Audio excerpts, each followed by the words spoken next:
In this video, I'm going to walk you through how to buy a DSLR booth subscription. You are going to buy it through your PhotoShare Cloud account.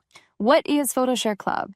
PhotoShare Cloud is a hosting site for your photos and videos if you are using Lula Booth or DSLR Booth. After you downloaded DSLR Booth, you were asked to create an account. A PhotoShare Cloud account was automatically created for you. So you will use the same email and password. You can go directly to PhotoShare Cloud by going to photoshare.co. Enter the same email and password. Now you can buy your subscription by going into subscriptions on the left and clicking on DSLR Booth. You can pick an annual or monthly billing cycle. With your initial subscription, you get 2 devices. The second device is free. If you need to add more devices, you can do that here. And if later on down the line you need to remove devices, you can also do that here.